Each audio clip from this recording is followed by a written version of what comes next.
I'm Craig Kenneth, a relationship coach and a psychotherapist. Every relationship is different and every breakup is different. Work with me and you'll get professional help on your situation. And if you're in no contact, focused on personal growth, my workbook series, The Knowledge, will help you make changes like you've never made before. Available now at AskCraig.net.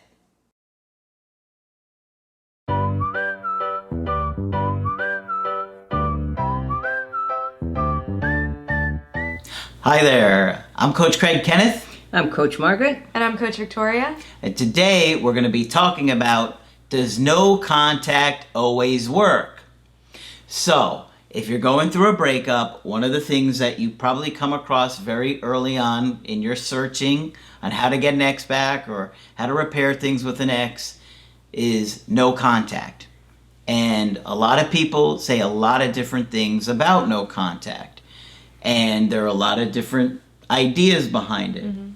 Our thoughts behind no contact is that if somebody ends the relationship, you simply leave them alone and let them reach out to you. As you probably have already seen already, that you've reached out, you've sent them cards or flowers or grand gestures or handwritten letters, and you've probably been ignored or dismissed or told pretty cold things.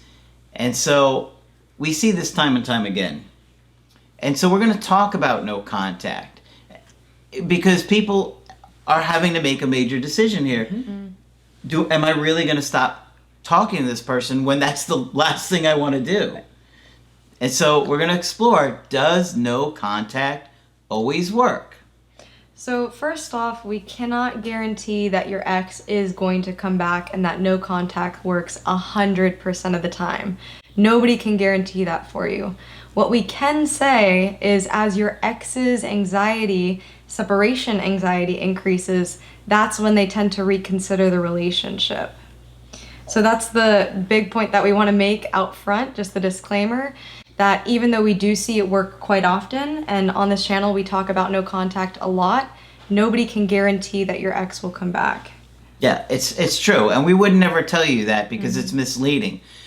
But exes come back all the time. I just had a call this week with somebody that I did 2 calls or 3 calls with in 2018, and he was telling me, because of a new breakup, that the old ex is now reaching out to him wow. and chasing after him.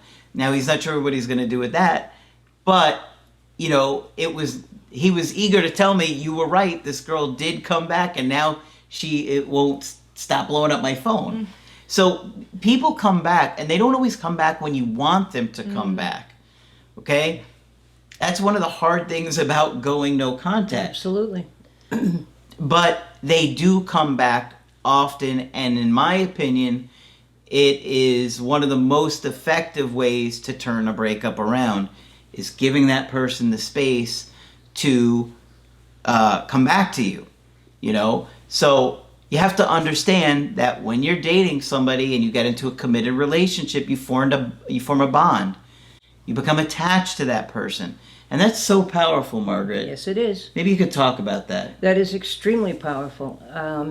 That we are all born wired to connect, okay? And so we're anxious to do it when we're little, when we're big, and when we're interested in others. And we're always insulted when a relationship ends.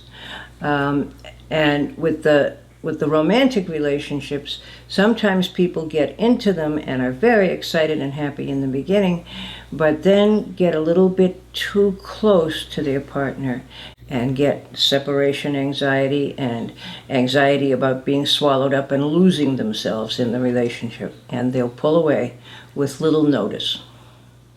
Yeah, and so you have to understand that we're trying to put you in a position for your ex to miss you and to really reevaluate things and feel that separation anxiety. Mm-hmm.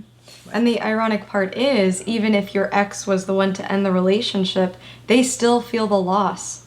Not at the same time as you do, but eventually that grief will catch up with them. It is still a loss for them as well. Right.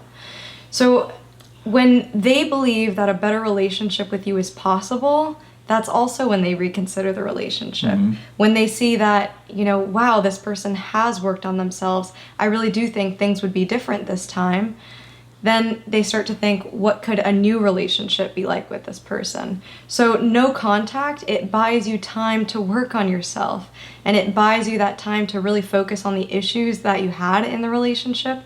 And what do they say, that quote with hindsight is 20/20 or something? Yeah, hindsight is 20/20. Yeah, so in no contact, when you have that time, it also builds you perspective.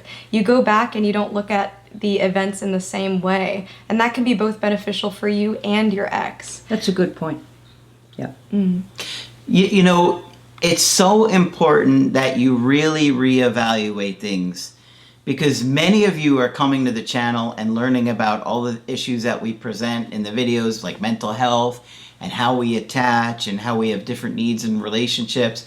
And, you probably just grew up seeing how your parents got along or didn't get along, or whatever happened in your childhood home, and you kind of were reenacting that, right? Because we tend to do that. We tend to do that.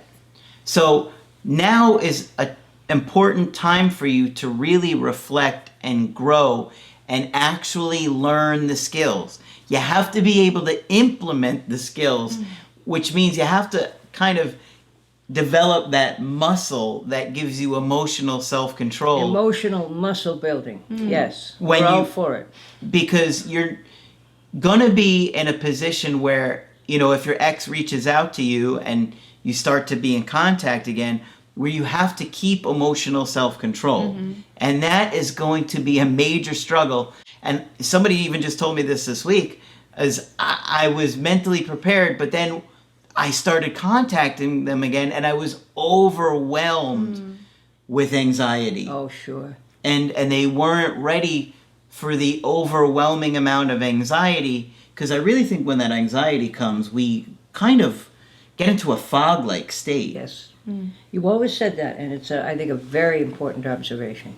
And I think it just takes us out of being present, where we're almost like dissociated and slightly like, we forget our plan, Right. we forget what we were going to do. And what's happening here? I'm just living in this moment, and I'm overwhelmed. Yeah. And you have to understand and be prepared for that, because it will happen to you. Yeah. And it's interesting because even after some time has passed from the breakup and you do have a little bit of time to heal, maybe you are feeling more prepared to encounter your ex if they do reach out, you can never imagine what that moment is going to feel like until you're there.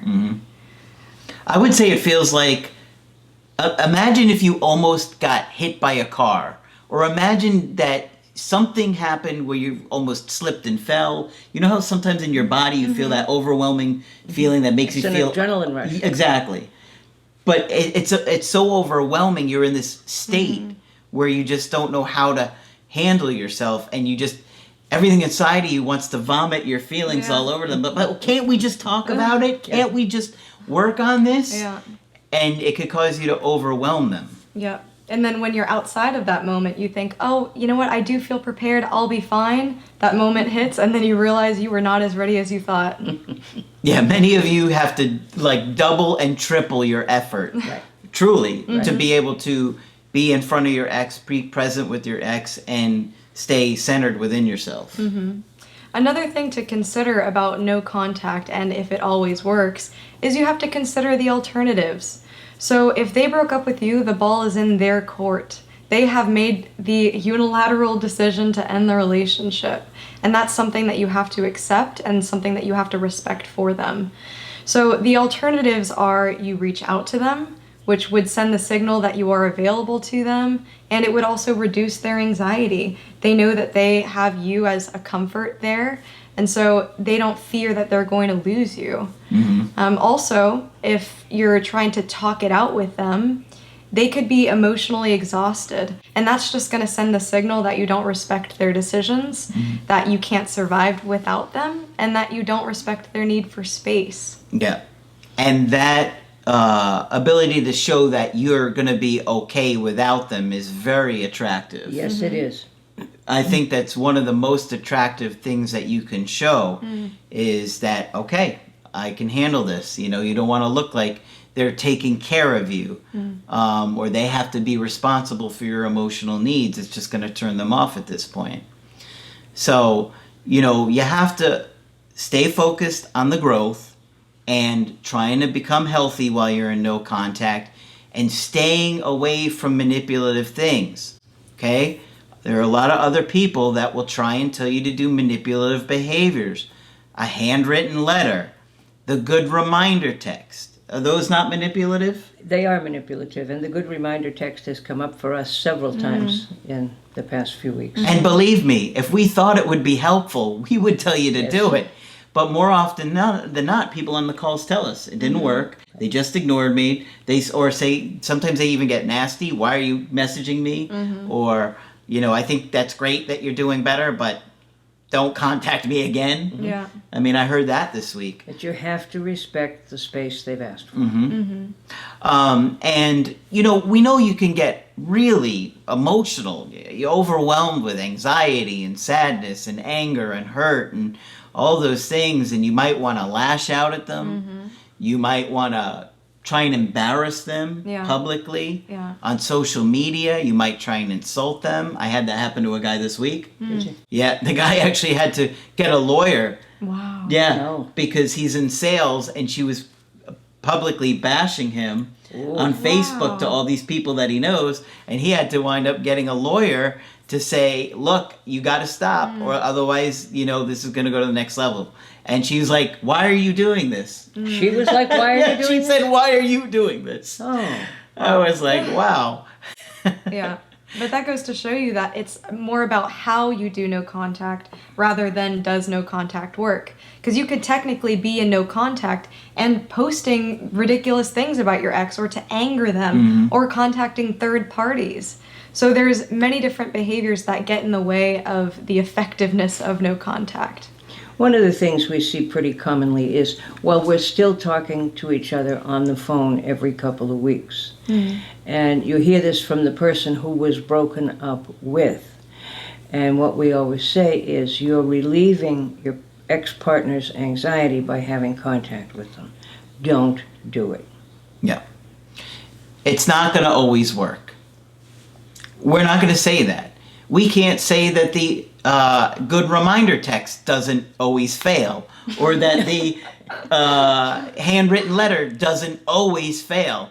Maybe there are some times where it does help a situation, but more often than not, it makes the situation Yes, it does. worse. And that's why we're telling you, is because we don't want to see you make those mistakes. You know, we know how important it is to have another opportunity with that person that you care about. That's why we do what we do.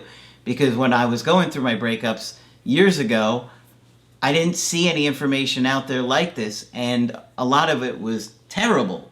Just Right. terrible advice. Terrible.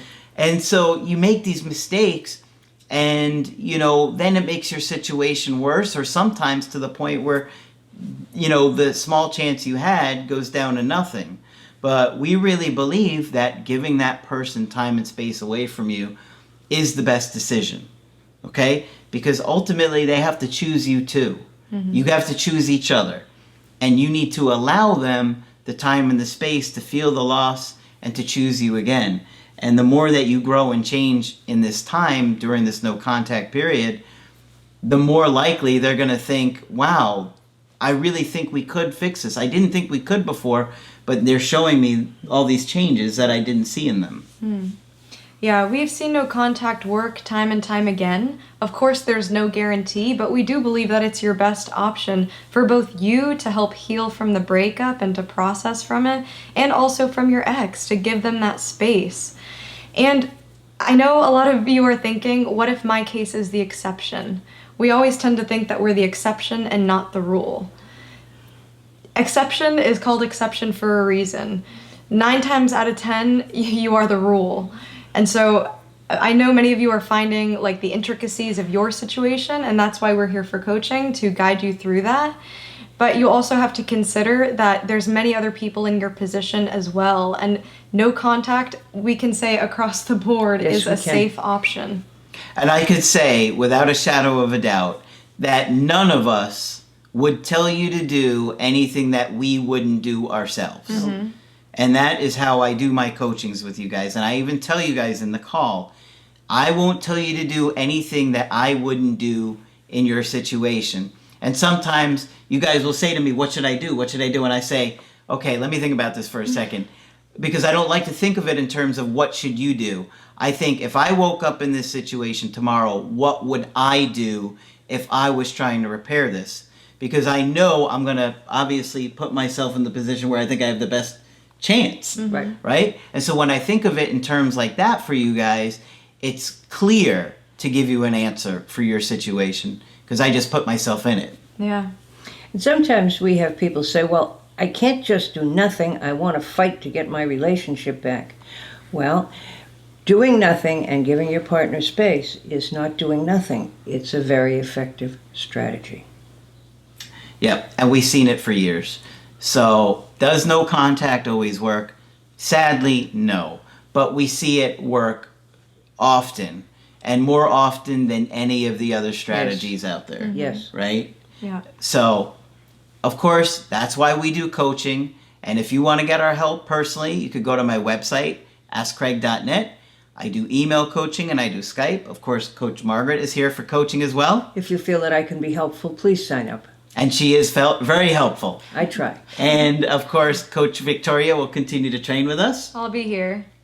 But that's it for this video. I'm Coach Craig Kenneth. I'm Coach Margaret. And I'm Coach Victoria.